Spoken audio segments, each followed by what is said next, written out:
En la foto de la realidad, una línea crea el espacio. Un punto nos hace poner la mirada más allá. Entrevistas fuera de agenda, para escaparnos de lo urgente y quedarnos en eso que nos importa. Punto de fuga. Un encuentro sin reloj. Una hora fuera de los radares. Capítulo 4. Daniel Santoro.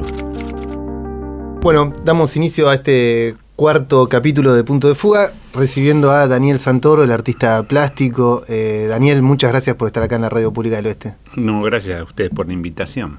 Daniel, hay un montón de puntos que quiero hablar, que quiero preguntarte, pero vamos a iniciar por el arte, por la pintura, y preguntarte en qué momento de tu vida sentís que irrumpió el arte, la expresión artística, y o al menos que te diste cuenta que se iniciaba un camino, que bueno, acá empezamos a transitar algo. Y sí, es medio difícil de saber cuándo, ¿no? Pero bueno, desde chico yo tenía una tendencia a mirar y dibujar, digamos, más que nada, porque la base de la actividad artística, de la plástica, es la mirada, ¿no? Tener una mirada propia y abstraerse de las cosas, ¿no? Un poco posponer las palabras y estar por delante la imagen. Y eso te genera un mundo, ¿no? Un mundo que es muy loco, porque ves cosas que por ahí en cierto modo el discurso, las palabras te impiden, o sea, las palabras son como un fijador de la imagen. Cuando uno no pone las palabras por delante, la imagen fluye y aparecen cosas raras, y es el mundo personal, ¿no? Un mundo se llama mundo de equivalencias formales, o sea, hay un mundo afuera con formas y hay una forma propia que hace que, por ejemplo, la forma de Picasso sea Picasso. Uno sabe que una cosa es Picasso, que Carlos Alonso, que Berni, cada uno tiene su forma, que viene de la mirada, ¿no? Entonces es un mundo formal, que no es un mundo de palabras como sería en un escritor, como sería Borges o Cortázar, que tiene su mundo de palabras. Entonces un pintor tiene un mundo de imágenes. Y uno se mete ahí, bueno, y después ya queda enredado en eso y su vida se hace en función de esas cosas, ¿no? Y vos desde muy chico, no digo que de muy chico tengas la noción de eso, pero quizás sí la tuviste después. Claro, vas entrando, de a poco te vas generando. Por ejemplo, a mí me interesaban más las historietas, leer las revistas del Tony, D'Artagnan, que tener que leer una novela, ¿no? Aunque después también, pero esa tendencia es la que te lleva, y después cuando no te das cuenta ya estás en la escuela, en el secundario, incluso le pones más atención a esas cuestiones de lo visual.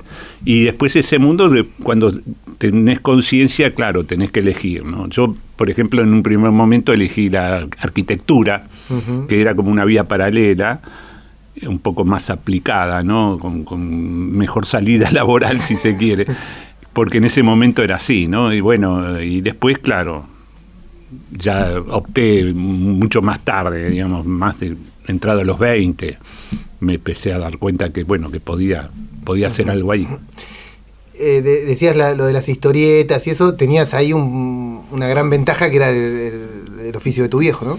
Claro, mi viejo era diariero, y entonces yo le hacía el aguante en la parada cuando él hacía el reparto, y entonces leía todas las revistas, todo, tenía un acceso ahí restricto a esas cosas. Y puede ser, Daniel, que ahí también se haya empezado a conjugar esto con otro gran elemento en toda tu obra y en tu vida, me imagino, que es el peronismo.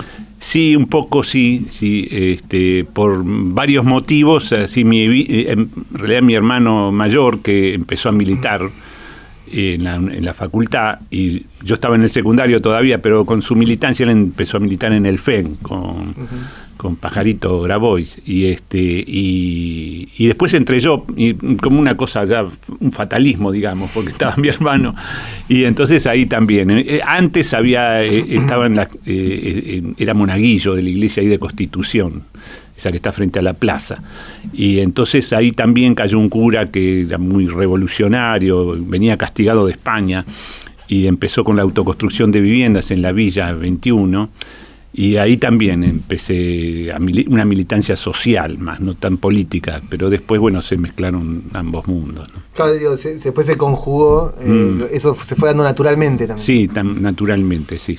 Yo era el encargado, por ejemplo, siempre de hacer las pintadas, ¿no? Entonces hacía unas pintadas así bastante vistosas, y entonces también eso... Fue Pajarito, grabó, que una vez me agarró y me dice, viendo las pintadas, y dice, vos te tenés que dedicar al arte, dice. Y entonces eso fue también un incentivo. Qué grande. Hablabas de esto de la mirada, de la imagen, y lo diferenciabas del campo semántico. Vos hablaste más de una oportunidad, y es un tema que te interesa y un término que trabajás, que es el de pulsión escópica, ¿no? Sí, claro. Bueno, eso es. La pulsión escópica se tiene o no se tiene, o por lo menos se practica. Y es eso, la pulsión de ver. O sea, es el hecho de producir pensamiento con la mirada, ¿no? O sea, pensar mirando. O sea, eso, siempre la semántica está, pero el problema es el momento en que aparece, ¿no? Cuando se solapa, digamos, generalmente la semántica está antes, ¿no? Entonces es como un piso de garantías de lo que se va a ver. Si uno deja la mirada suelta, es un poco, a veces hace medianera con algún tipo de locura, ¿no? ¿Viste? Porque la mirada dice demasiado. Uno, ¿cómo puede decir ya terminé de mirar? Por ejemplo, un cuadro o un paisaje, dice, bueno, ya terminé de verlo. Claro. Nunca se termina de mirar. Uno termina de mirar un cuadro, de escuchar música o de leer un poema, pero no puede decir terminé de mirar, porque siempre se mira otra vez, o sea, siempre es una novedad lo que se ve. Y eso es un territorio muy raro, ¿no? De mucho muy fantasmal. Por eso se ponen las palabras. Entonces dice, no, las Meninas de Velázquez tiene tal cosa, y viste, el espejo y las personajes, se dice, pero ¿qué se mira? Entonces, cuando se mira de nuevo. No hay manera de agotar la mirada. Y por eso ese mundo es abismal, y es lo que a mí y es lo que impulsa la pulsión escópica. O sea, siempre ahí está el impulso de volver a mirar, ¿no? Y cuando estás en ese ejercicio, ¿intentás retrasar o suspender el anclaje semántico ese? Claro, siempre es eso, ¿no? Siempre está la pelea es esa, porque si uno la semántica actúa como un barniz que deja ya, digamos, establecido que lo que se ve es lo que está ahí, y ya no hay ningún juicio, ninguna salida posible para una nueva mirada, o sea, para volver a mirar. Entonces ya lo vi, se dice, ¿no? Ya lo vi, y en realidad nadie vio nada, o sea, hay que volver a ver siempre.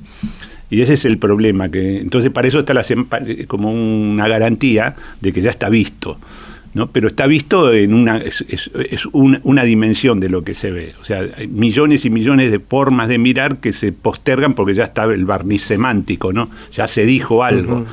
Y eso es la confusión que muchas veces cae. Entonces uno, cuando vuelve a mirar, ve cosas que sucede con muchos cuadros. Yo de hecho hice muchas hice posteos en Instagram sobre este tema, ¿no? Que resulta muy polémico, porque hay cuadros que se ven y están mal vistos. O sea, uno cuando vuelve a mirar puede decir otra cosa. Entonces decir otra cosa de algo que ya está semantizado es tremendo, ¿no? Es como produce un quiebre, como diciendo, ¿cómo puede ser eso? Y sí, porque se vio de nuevo. Es una tarea muy polémica esa, y es lindo el mundo, bueno, por eso es el mundo de la estética. Sí. ¿Y hay lugar para la pulsión escópica en tiempos donde ver algo significa hacer así con el dedo en una pantalla, 1 segundo y medio, claro, ya lo vi? Y claro, listo, bueno, ese es el mundo, ¿no?, que estamos viviendo. Es un mundo, claro, que se desliza por las superficies, que no puede profundizar nada o sea, no puede penetrar la mirada. Eso es un mundo donde la pulsión escópica no ejerce su verdadero sentido, que es esto, entrar en la imagen, involucrarte y generar un mundo. O sea, no hay mundo, son todos planos, es deslizamiento por las superficies, digamos, ¿no? O sea, ese gesto del dedito en realidad es un gesto profundo de lo que pasa cuando uno mira todo por arriba. O sea, eso también sucede después cuando uno quiere mirar a alguien, ¿no? Mirar a alguien que está ahí. Y entonces, por ejemplo, si uno dice ver, generalmente, si yo te digo, por ejemplo, ayer te vi, no pasa nada, ¿no? Porque te vi, qué sé yo, deslicé mi mirada por ahí, te vi pasar, qué sé yo. Pero si yo te digo ayer te miré, y ahí se produce un vacío, ¿viste? Se produce ¿cómo ayer miraste y qué? Entonces necesito que me digas algo. O sea, porque ahí hay pulsión, entonces. Es como porque te miré. Mirar es atrapar y ver. Entonces te miré y vi que no estabas bien, te puedo decir. Mirá, te miré y vi que estás en un problema, te miré. Y entonces esas son las consecuencias de la pulsión. En cambio, ver se ve todo el tiempo, se pasea la vista por todos lados. Y esas son son mundos, ¿no? ¿Y pasa solo con la imagen, Daniel, o incluso en disciplinas que están marcadas por el campo semántico? Yo pienso hasta en la literatura, en el periodismo, en la materia escrita, digo, pasa lo mismo. O sea, en todos lados hay una lectura más superficial de... Y calculo que sí, ¿no? También la literatura tiene un aspecto superficial, que es podríamos decir la literatura. Uno podría reservar el hecho del poema, la poesía, tendría ese carácter de ir por debajo de las palabras y decir muchas cosas más, ¿no? Que trabaja con lo polisémico, digamos. Claro, ¿no? Entonces hay grandes poetas como Hölderlin, por ejemplo, que fueron rescatados por Heidegger, ¿no? Por grandes filósofos, porque ahí es donde está la cuestión, la deriva de la poesía hacia la filosofía, ¿no? Entonces las palabras se complican, o sea, no es lo que se dice nada más, ¿no? O sea, lo que se mira, lo que se ve, lo que se dice, ¿no? En la superficie. El poema cava un hueco ahí adentro y dice muchísimas más cosas, ¿no? Por ejemplo, me acuerdo una frase de Hölderlin, una de las 5 frases que toma Heidegger sobre Hölderlin, sobre Hölderlin, un gran poeta alemán, ¿no? Del siglo XVIII, y decía: pleno de méritos, pero es poéticamente como el hombre habita esta tierra. Una de ellas, ¿no? Y después: un signo somos indescifrados, sin dolor somos, y en tierras extrañas casi perdemos el habla. Eso lo toma como un pie para filosofar, ¿no? En Caminos del Bosque lo dice él. Y un signo somos indescifrados, y en tierras extrañas casi perdemos el habla. Siempre estamos en tierras extrañas perdiendo el habla, ¿no? O sea, decimos cosas para decir, porque estamos así unidos en un campo semántico que se dicen cosas. Pero en tierras extrañas casi perdemos el habla cuando cavamos y nos metemos en tierras extrañas, y ahí perdemos el habla. Ahí te das cuenta que estás diciendo boludeces, digamos, ¿no? Y que hay una tierra extraña en la que estamos ahora, por ejemplo. Es un poema muy adecuado para estos tiempos. La actualidad lo dice así: estamos todos en tierras extrañas y hemos perdido el habla. Lo dijo Hölderlin hace 200 años, hablando vaya a saber de qué cosa, ¿no? Caminando por algún bosque seguro en el sur de Alemania.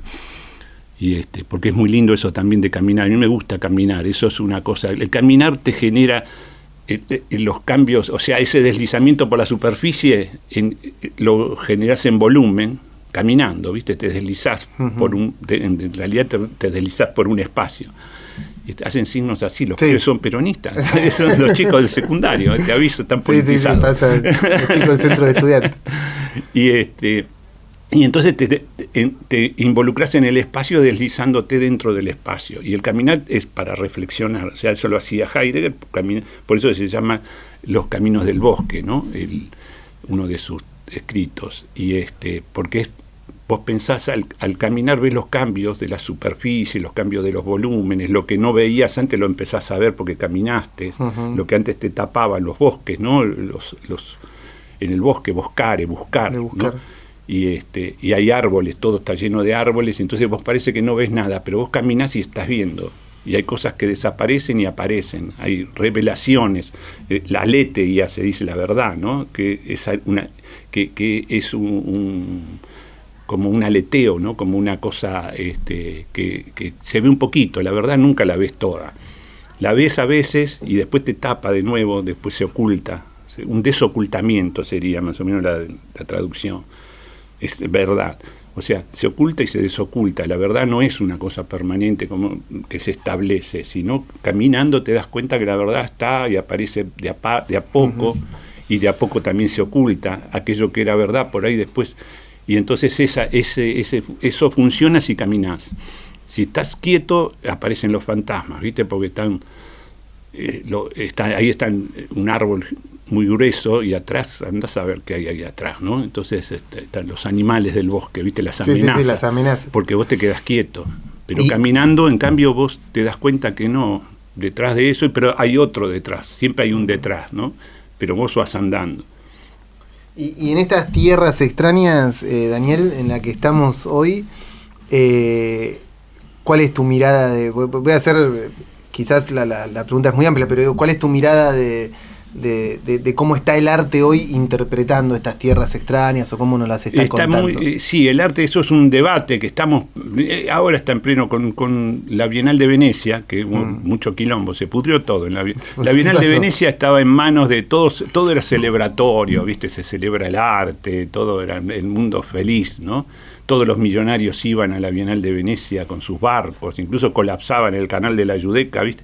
Lo colapsaban de yates, cruceros, de yates, pero gigantes, ¿no? Me acuerdo de Abramovich y todo.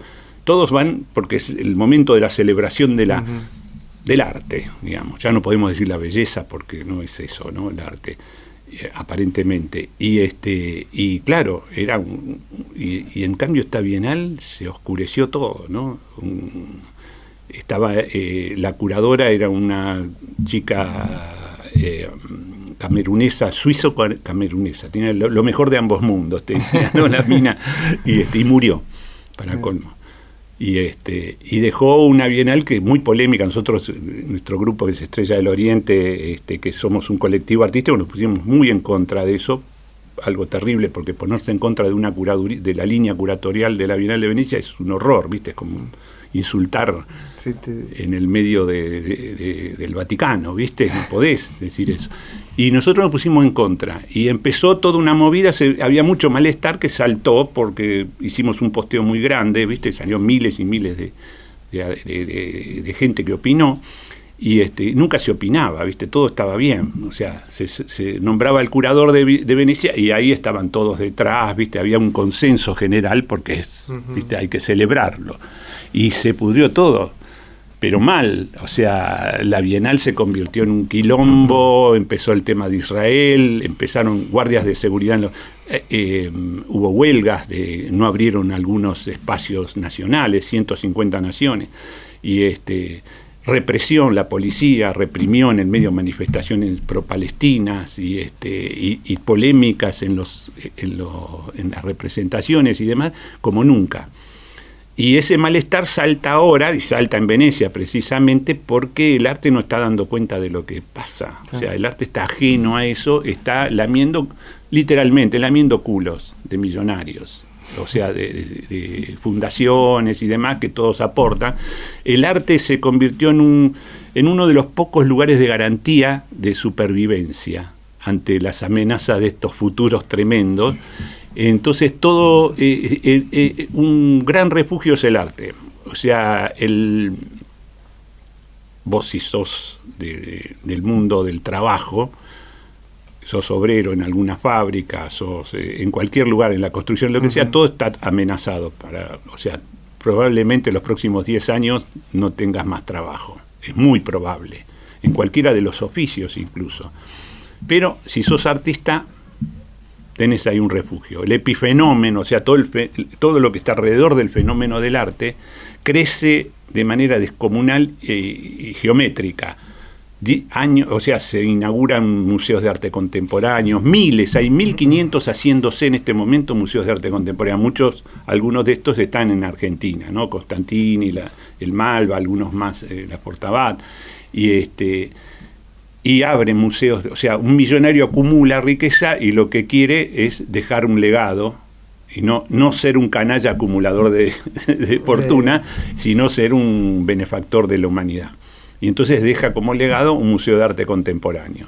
Y lo están haciendo todos. Eso es una práctica habitual. Y eso necesita insumos, mano de obra intensiva, mucha mano de obra, y entonces se necesitan artistas que llenen esos museos. Entonces hay requerimiento. En ese sentido, galerías de arte, todo prospera. Es más, se baten récord ahora mismo en Sotheby's, cuando hay crisis en todas las cosas.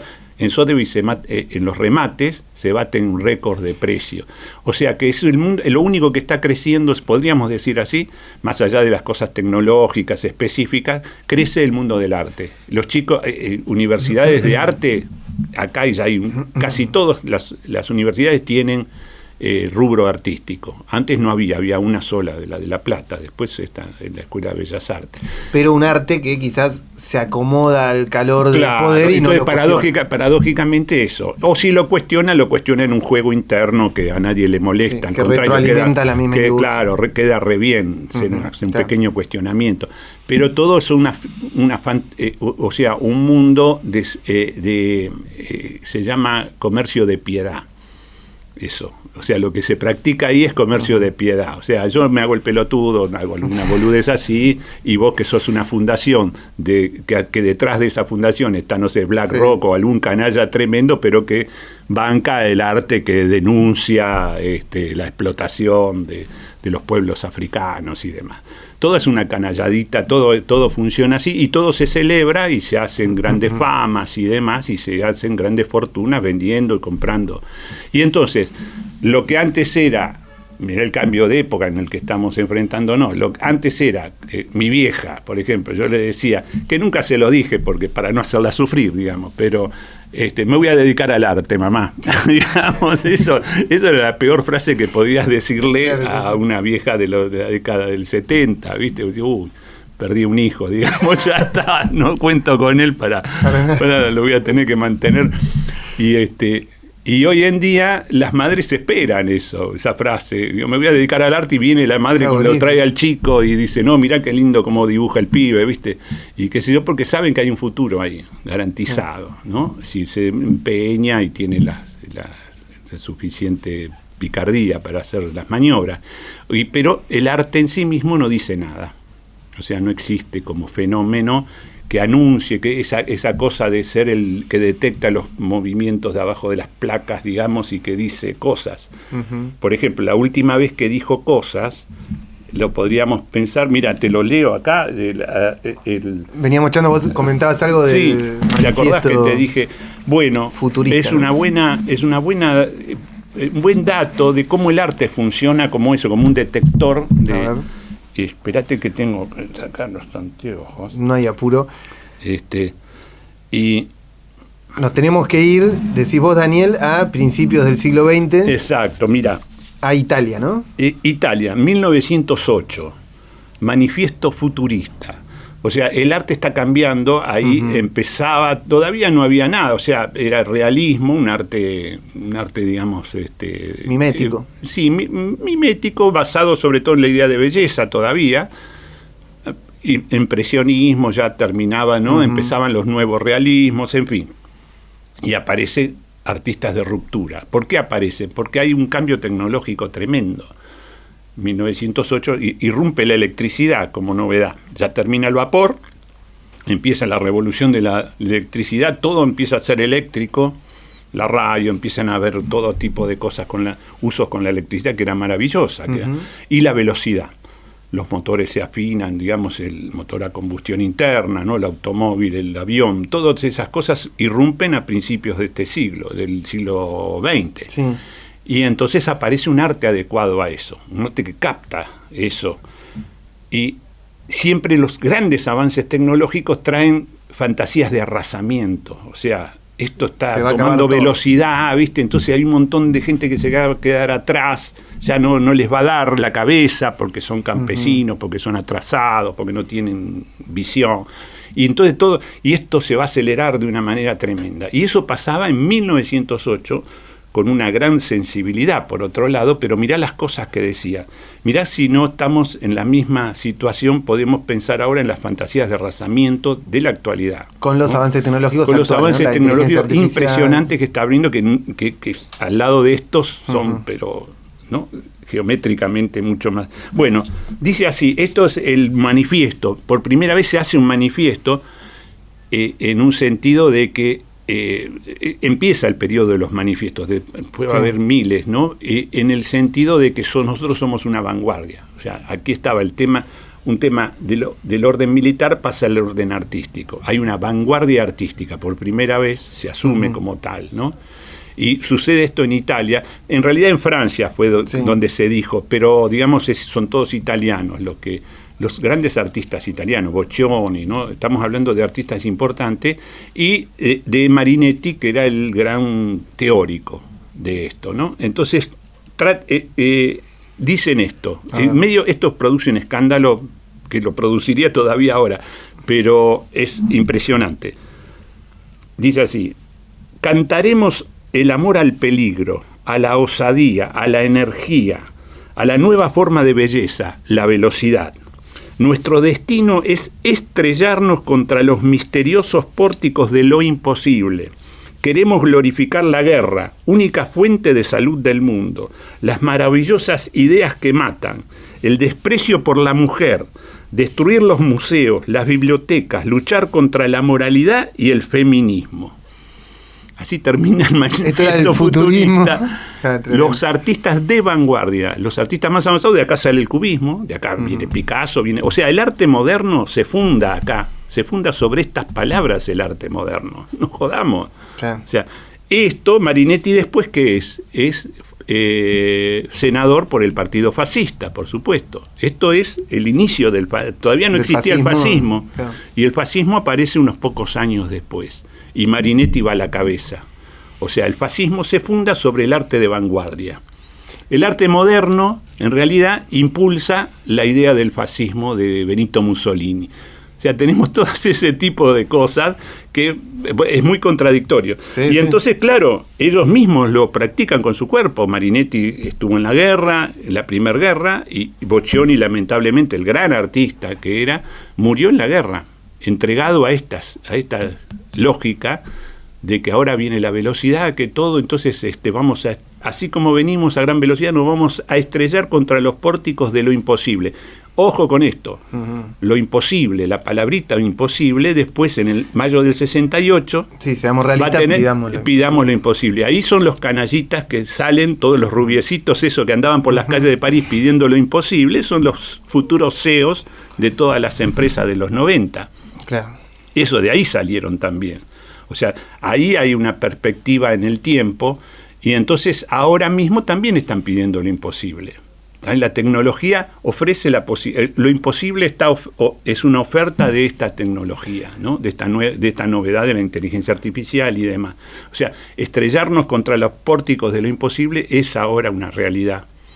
Y entonces la paradoja de esto es que no hay arte detrás. O sea, el arte no dijo nada. O sea, esto es todo producción del Silicon Valley en todo caso. Entonces no hay la dimensión artística. Esto un poco, ¿te acordás que lo estábamos conversando? Es muy interesante de ver, porque esto es totalmente ateo. Todo este manifiesto futurista no habla de ningún dios, nada. El dios es una rémora del pasado, del siglo XIX. Esto es inicio del siglo XX. Dios ya no existe, no es un problema. Sí, no es algo de reflexión. No hay dimensión religiosa de ninguna manera, es todo pura técnica. Es un auto lanzado a gran velocidad, es más bello que la victoria de Samotracia, es la palabra de eso, ¿no? O sea, ¿y ahora cuál es el tema? Ahora el tema es nuevamente lo religioso. O sea, no hay dimensión artística, hay nuevamente dimensión religiosa. El Silicon Valley son todos chicos religiosos. El que no practica el judaísmo, practica el cristianismo protestante, ¿no? Lo que me decían, que no hay ni uno solo que sea católico del Silicon Valley, ni uno solo es católico, todos tienen, o son protestantes o son judíos, pero son practicantes, no hay ateos. O sea, nuevamente están detrás del excesivo avance tecnológico aparece el fantasma de la religión, nuevamente. Y ahí Daniel, preguntarte, en base a este fragmento del manifiesto futurista que vos nos leías, y comparándolo esto con la actualidad, ¿no? Estas tierras extrañas de hoy, daría la impresión de que reina, igual que antes, una idea de determinismo, ¿no? De que estos cambios no son aditivos, sino que van a determinar nuestro destino, dejando afuera un montón de gente, arrasando con lo que se queda atrás y demás. ¿Vos crees que esto es así? ¿Crees que a veces la historia nos demuestra que después terminan siendo cambios aditivos, que se agregan a otro más, no desaparecen viejas prácticas? Digo, ¿cuál es tu mirada al respecto de esto que se está viviendo hoy y cómo afecta también al arte, la expresión? Mira, eso es un tema que también hay infinidad de lecciones históricas. Cuando se quiere abandonar unas tradiciones, las viejas, las viejas columnas sobre las que se sostiene nuestra historia y demás, incluidos también lo religioso, por supuesto, cuando se quiere abandonar y producir un avance de este género así de arrasamiento, de alejamiento de todos los pasados, la paradoja es que el pasado vuelve como un fantasma tremendo y vuelve a deglutir todo aquello que parecía que estaba muy adelante. Y, o sea, se choca contra esto, chocas contra las puertas de lo imposible. Realmente chocas contra las puertas. Y sucede eso. Yo creo que uno lo puede percibir. Son utopías. La tecnología tiende a producir utopías, ¿no? Más que la política, ¿viste? Entonces la tecnología, utopías tecnológicas, bueno, está lleno de películas y películas. Sí. Y nunca se cumplen. Siempre tienen un problema estructural. ¿Qué es lo humano? La tecnología siempre, como son números, es racionalismo, ¿no? El exceso racional produce un mundo fantástico que no tiene lugar para lo humano, ¿viste? Que para la parte, digamos, lo racional es muy severa y le falta la contraparte misericordiosa, le falta el componente misericordioso. Siempre el mundo avanza a pesar de todas las cosas, con un sistema de armonías entre la severidad y la misericordia. Yo creo eso, esto viene de la cábala y demás, pero creo que profundamente siempre es así. La necesidad de la misericordia. Cuando uno está involucrado en las leyes, en las matemáticas, ya está en el mundo de severidad, y desprecia lo misericordioso porque es como una rémora, como algo que te va a trazar, como algo que te va a anclar, va a producir un anclaje humano. Esa es la pelea del Papa Francisco. O sea, ¿por qué el Papa Francisco de estos muchachos del Silicon Valley era el enemigo? Era el enemigo simbólico, porque hablaba de misericordia, abrir las puertas de la misericordia. Su primera acción es con los migrantes. ¿Qué hacen estos tipos? ¿No? ¿Viste? Control, ¿no? Palantir. Control absoluto de las fronteras y demás, endurecer las fronteras. O sea, todas cálculos que darían para sus cuentas, para su devenir matemático, ¿no? Y la misericordia no hace cuentas en ese sentido. La misericordia es puro amor, digamos, o sea, pérdida, donación en todo caso. Y entonces es retraso. Entonces ese es el enemigo. ¿Y qué hace el peronismo? Porque el Papa lo que estaba haciendo son gestos que practicó el peronismo en sus momentos, digamos. El peronismo se cansó de fracasar, ya sabemos eso. Va de fracaso en fracaso, pero tiene un éxito interno, que es eso, su lógica misericordiosa, lo que hace siempre que sea una promesa de felicidad. El peronismo funciona ahí, en ese lugar de promesa de felicidad. El tema es que algún día deberíamos tenerle más atenciones severas para que esa misericordia se pueda cumplir. O sea, ser más severo con nosotros no vendría mal a veces, para que el peronismo pueda practicar esa misericordia que lleva en su núcleo, ¿no? Y me parece que esa es la pelea, o sea, por eso que tiene sentido el peronismo, porque va a ser la promesa de misericordia inevitable. O sea, cuando decimos, hay muchos compañeros que ya lo dicen, yo los dije siempre, ¿no? El mundo va inevitablemente hacia el peronismo. O sea, y la demostración es esto, hacia dónde está yendo ahora. La promesa inevitable de que va a haber una vida, de que vamos a sobrevivir a eso, es porque hay peronismo. En el sentido, lo estoy diciendo muy pero digamos, algo que se va a llamar como se llame, pero que en el núcleo va a tener ese contenido que tuvo el peronismo. Un costado misericordioso del capitalismo. Una promesa de misericordia, exacto. cuando Perón tiene muchos discursos de Perón, pero hay uno muy clave que dice Perón, que ya creo que en los 70 era, cuando antes de venir, ¿no? Que decía, bueno, ¿qué es el peronismo? Dice, bueno, sí, el peronismo trabaja en el corazón del capitalismo, o sea, el peronismo es capitalista. Lo que pasa que relativiza algunas cosas, y entonces el mundo, no me acuerdo bien en el contexto que lo dice, pero hablaba del avance, de los avances tecnológicos y demás. Bueno, por ahí, en el peronismo, todo esto se va a dar, pero mucho más lento. O sea, vamos, porque los pueblos, ¿qué es lo que estaría pasando ahora exactamente? Los pueblos, si no, quedan detrás. Entonces se producen estas vanguardias que piensan en utopías. Toda vanguardia siempre se constituye en base a una utopía. Esta es la vanguardia artística, por ejemplo. La utopía de un arte que no tenga en cuenta la belleza, por ejemplo. La utopía futurista era que la belleza es... Y entonces, en base a esa utopía, la vanguardia avanza. Y es vanguardia precisamente porque está adelante y tiene una visión aparentemente de la utopía, porque como está adelante ve hacia dónde va. El pueblo no ve nada, el pueblo está atrás y entonces debe seguir. Digamos, ese sería el esquema básico, que siempre fracasa, porque la vanguardia se queda sola en Sierra Maestra, en donde sea, ¿viste? Pero no siempre se queda sola. Claro, y se queda sola, ¿viste? Y entonces hace un desastre.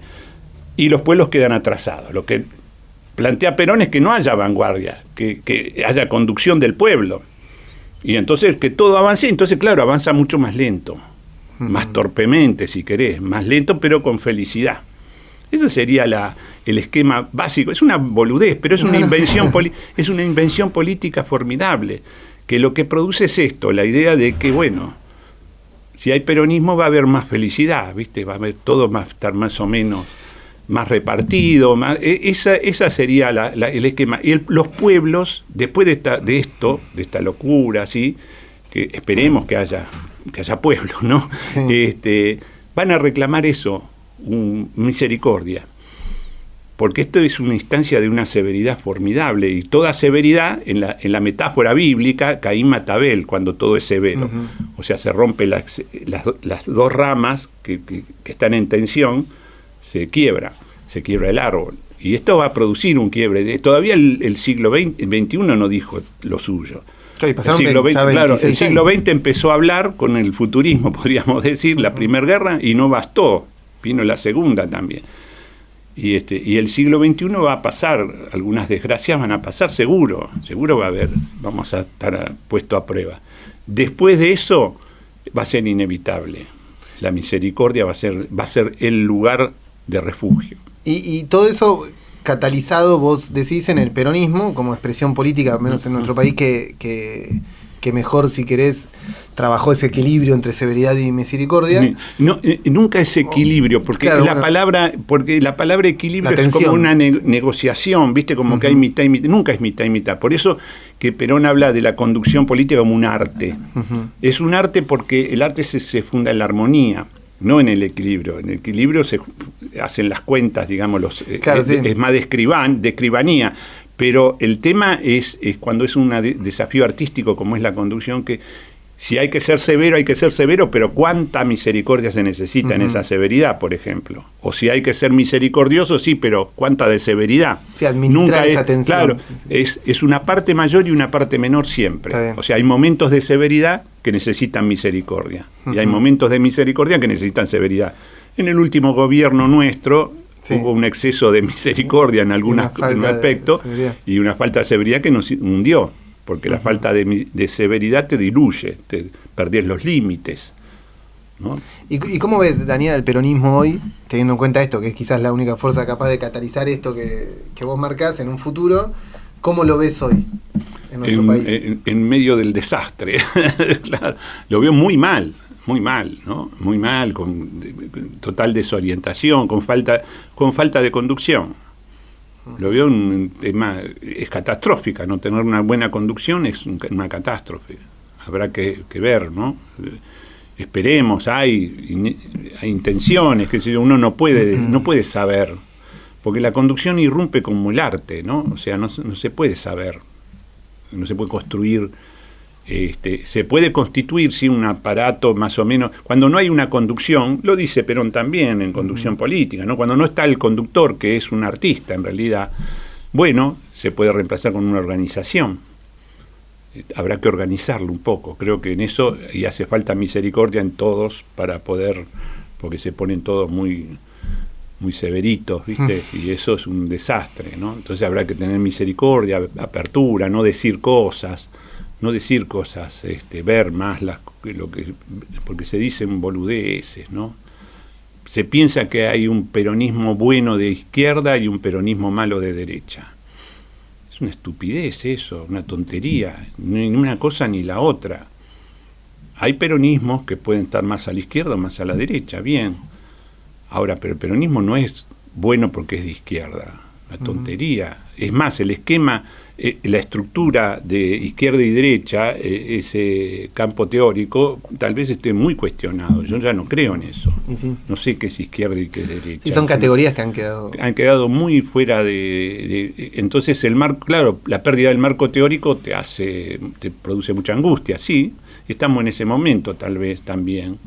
Entonces no sé qué es, hasta dónde llega, no sé, poner límites es un gesto de severidad. Entonces decir hasta acá es mi límite es ser un poco severo al pedo en estos momentos, ¿no? Me parece que no sé cuáles son mis límites, yo no sé, no tengo tanta autoconciencia por ahí, ¿no? No sé cuáles son mis límites, entonces, no sé hasta dónde llega el peronismo. Esos son cuestiones, habrá que revisar todo, qué sé yo.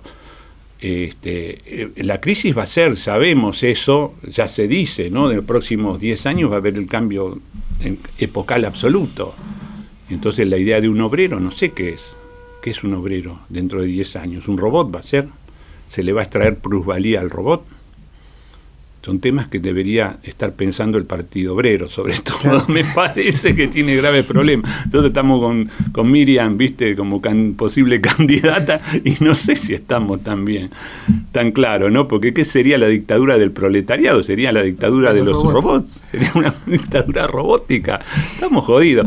Bueno, esos son todos temas que hay que hablarlos, ya. Estarían muy atrasadamente, estamos, viste, los tiempos se aceleran y bueno, alguien tiene que estará pensando eso, esperemos, pero los cambios son tremendos y entonces el trabajo humano cambia, todo, y habrá que pensar ahí, si no estamos entregados a la severidad más absoluta, que es eso, el Silicon Valley, ¿no?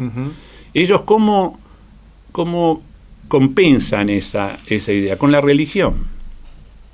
Ellos retoman la dimensión religiosa y de esa manera tienen su refugio misericordioso, que es una misericordia un poco... Sí, a medida de... Claro, está hecha a la medida, claro, que les viene bien, por eso no son católicos, por eso no hay católicos, porque ahora, católicos no les viene bien. Ahora, Daniel, viste que en todos los procesos de la historia donde hubo cambios profundos tecnológicos, la clase, si se quiere, de la dirigencia tecnológica, industrial, llámese como quiera, no la política, sino la que estaba en la cabeza de esos cambios, negociaba con la clase política, se sentaba y un poco discutía los destinos del mundo con esa clase política. Hoy, ¿te parece que hay lugar para esa negociación o no? ¿O son estos CEOs? No, ellos no creo que estén dispuestos a eso. Creo que están rediseñando el mundo con su utopía, mediante su utopía, que tiene anclajes, por supuesto, tecnológicos muy fuertes, por eso no es joda, y están rediseñando el mundo, y el mundo de ellos no es la democracia, en primer lugar. No existe la democracia, es otra rémora que los atrasaría enormemente y les produciría unos problemas gigantescos. Entre ellos la incertidumbre hacia el futuro, ¿no? No podés estar. Por eso el modelo de ellos es China, y por eso el enemigo, paradójicamente, es China. O sea, ellos se van a enfrentar a China siendo igual a China, en primer lugar. El gran invento adaptado a estos tiempos es el invento chino de la democracia de partido único. Y con eso China avanzó. O sea, China se hundía con Mao. Mao al final fue una desgracia. O sea, después del salto hacia adelante y ni hablar de la revolución cultural, errores tremendos que la dejaron inerme. Vino Deng Xiaoping y le puso las cosas en su lugar, digamos, y reinventó el viejo imperio, que es lo que nunca deberían haber abandonado, y no lo abandona, ahora mismo no lo van a abandonar. O sea, el Partido Comunista Chino reemplaza al emperador absolutamente.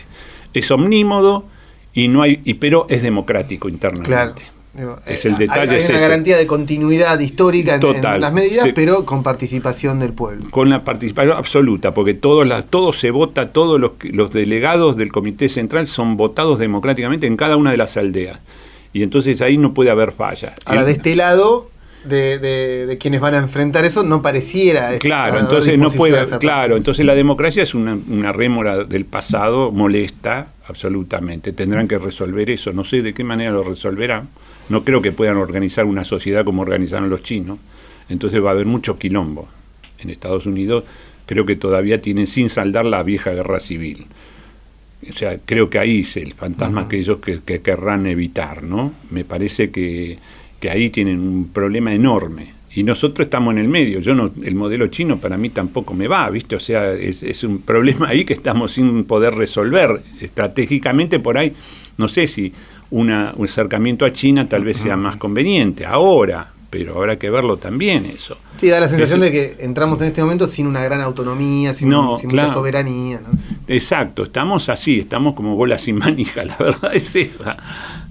Daniel, te quiero preguntar, tiene que ver en parte con lo que hablábamos recién de la severidad y la misericordia. Hablábamos del peronismo, y en toda tu obra, bueno, obviamente la iconografía peronista es fundamental, pero dentro de la iconografía peronista, la figura de Eva Perón, que quizás, no sé si estás de acuerdo, pero quizás para el peronismo representa un poco esas dos cuestiones, ¿no? La misericordia, pero también la severidad, ¿no? Sí, eso también es muy curioso, ¿no? Es muy curiosa la bicefalía en el peronismo. O sea, cómo el poder es realmente bicéfalo. Y, o sea, aparecen esas dos cabezas. Bueno, pasó con Néstor y Cristina también, ¿no? Uh-huh. Y habrá que estar muy atento a eso, porque también son aspectos de la forma humana de relación, de lo social, ¿no? Entonces la figura femenina, en este caso, de Eva, traduce cuestiones que la cabeza más planificadora, más a largo plazo, más quinquenal, digamos, de Perón no podría tener esa atención tan fácilmente. Uh-huh. Entonces, ahí en esa tensión interna, incluso el reclamo revolucionario de Eva Perón, donde Perón aparece como más conservador, ¿no? O sea, Eva Perón como que se sale un poco de esos límites que planteaba la cabeza planificadora de Perón.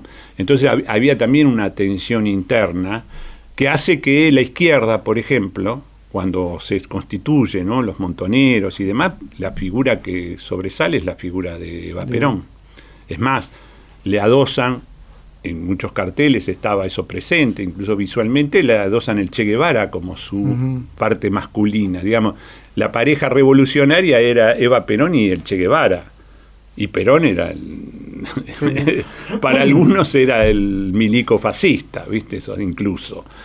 O sea que se escindió, digamos, esa en la fantasía vanguardista, digamos, ¿no? O sea, esa es otra vez. Se pierde el contacto directo entre la conducción y el pueblo y se produce el fenómeno de la vanguardia, donde el pueblo queda, ¿no?, queda visto en representación. La vanguardia va en representación del pueblo y dice lo que el pueblo debería hacer o piensa lo que el pueblo quiere o anhela, y ahí se produce la lucha armada, todos los fenómenos, eso que deriva en un tren autoritario. Exactamente, ¿no? Entonces se produce eso, un gesto de severidad extrema, ¿no? Aquello que empezó, toda revolución empieza por motivos misericordiosos, siempre. O sea, se ve que hay un pueblo que sufre y hay que solucionar eso, hay gente que se entrega a esa solución del sufrimiento del pueblo.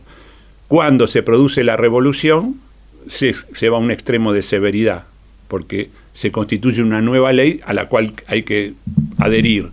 Y entonces se cumple la ley revolucionaria y se empieza a fusilar gente. Lo dice Roberto Allen, en la década del 20 lo dice ya, ¿no? cuando le hace decir a Erdogan, ¿no? ¿Qué carajo de revolución es esta si no fusilamos a nadie? ¿No?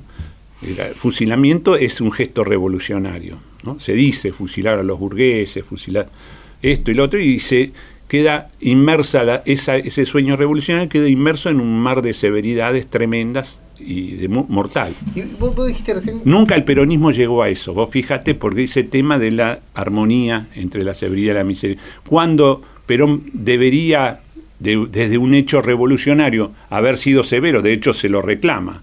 ¿Por qué no fusiló a los milicos después del bombardeo? Hubiera matado a 500 milicos, ponele, y hubiera anulado el golpe.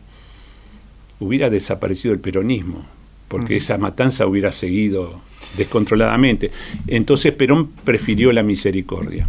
Y vos dijiste recién la palabra burgueses, como una palabra utilizada en todo proceso revolucionario, y el peronismo también, y sobre todo Evita, quizás, pero el peronismo, supo distinguir entre la burguesía y la oligarquía. Claro, ¿no? Exacto, ese es el principal quilombo, por eso no es clasista, porque si no estaríamos en el esquema marxista clásico, no es así. Habla del trabajador, y en el trabajador se incluye a la burguesía, al pequeño burgués, por supuesto, y a la burguesía industrial también, porque tampoco le hace asco al peronismo, al contrario, está con eso como fenómeno. En cambio, claro, el marxismo tiene como eje de su accionar es la lucha contra la burguesía, es la lucha de clases, o sea, directamente hacer desaparecer la burguesía. Tremendo. Sí. Y el peronismo nunca puede ingresar en ese territorio. Entonces, por eso a mí me gusta un poco joder con eso, ¿no? Pero cuando Cook dice que el peronismo es el hecho maldito del país burgués, a mí me parece un horror. Me parece un error espantoso eso, por varios motivos, más allá de la ironía, ¿viste? De decir el hecho maldito, sí, sabemos de qué está hablando, sí, pero bueno, podés primero decir que el peronismo es maldito de ninguna manera, porque las palabras pesan. Entonces el peronismo siempre es una bendición para el pueblo, punto. Y entonces, y del país burgués, ¿qué me querés decir?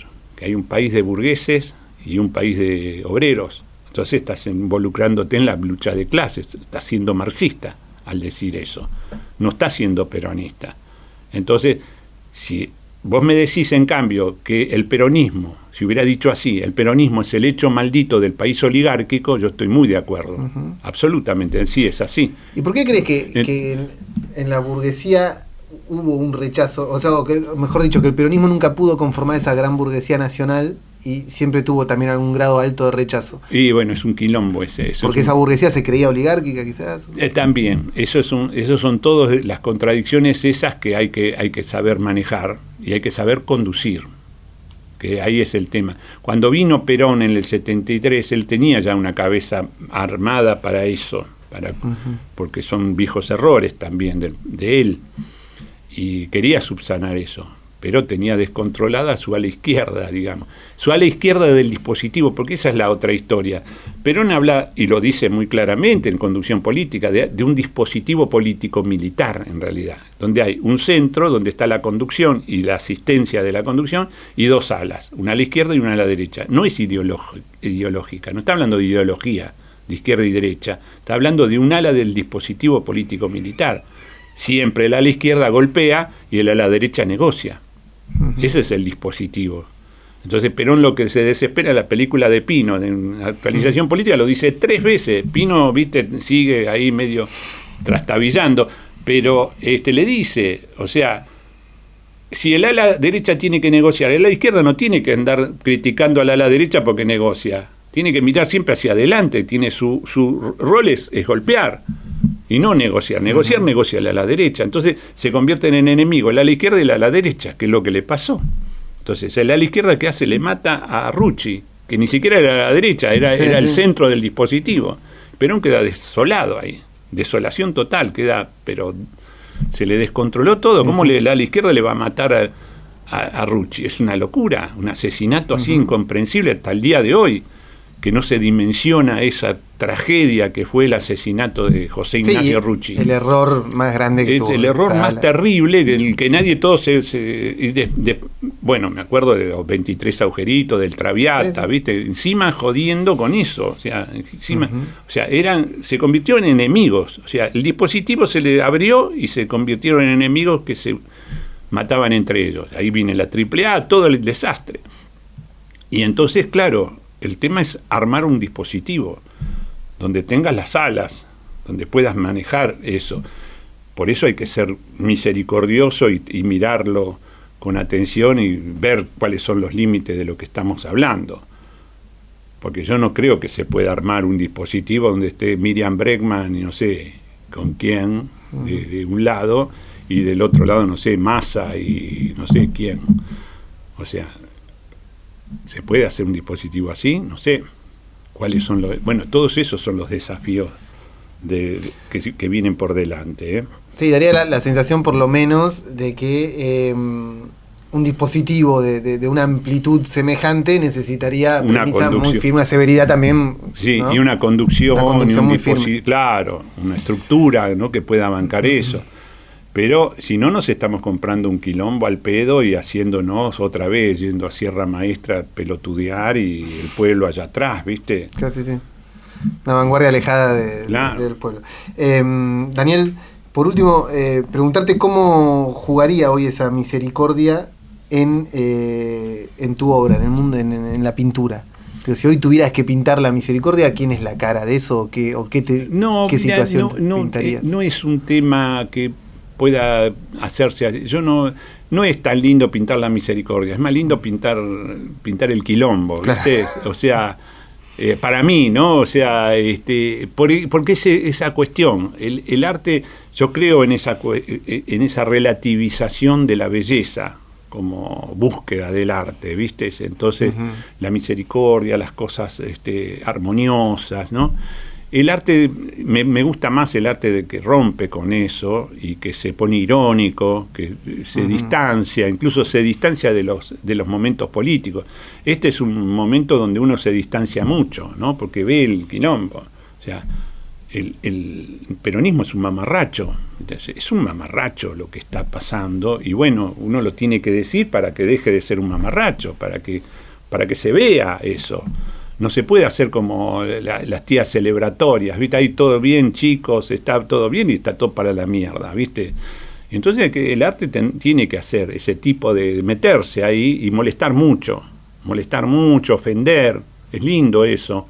Creo que eso es una herencia buena del arte contemporáneo, que se mete y lo dice cosas ofensivas, no, nosotros nos ocupamos de la belleza. Sí, también, qué sé yo, pero también me chupa un huevo la belleza, ¿viste? O sea, me ocupo de esto, de lo que está en la calle, lo que está pasando. Y entonces eso molesta, claro que molesta. Estaría bueno que moleste en serio y que no sea una molestia que se retira como pretendía esta chica, la curadora de la Bienal de Venecia, ¿no? De retirarnos a los tonos menores, no decía así en su ¿cómo se llama? En los parámetros de la curaduría, ¿no? Que ir a los tonos menores, rechazar el combate simbólico, o sea, como no discutir con cabeza dura, ¿viste? Sino irnos y abrazarnos al bosque, bosquizarnos y volvernos microbios y hacer pequeñas cosas, que así cambia el mundo. O sea, neogandismo de autoayuda se llama eso, ¿viste? O sea, de pronto, si cambias vos, si cambia tu alma, entonces va a cambiar el mundo. Pelotudez, ¿viste? Que ya sabemos a dónde va a parar eso. Va a parar a congratularse con las grandes fundaciones que contaminan el planeta y que bancan este tipo de arte de denuncia ecológica. Igual no es casual, que florecen esas ideas cuando bombardean, cuando crece todo el quilombo, ¿viste? Es una renuncia realmente para no molestar, como diría Pasolini, para no ofender a las almas privilegiadas, ¿viste? Que son las que te ponen la guita para hacer tus pelotudeces. Y entonces eso sería, el arte tiene que estar ahí, ¿no? Y entonces un arte dentro del peronismo, bueno, sí, celebramos, no, yo no celebro una mierda, no tengo ganas de celebrar, tengo ganas de que pase algo, ¿viste?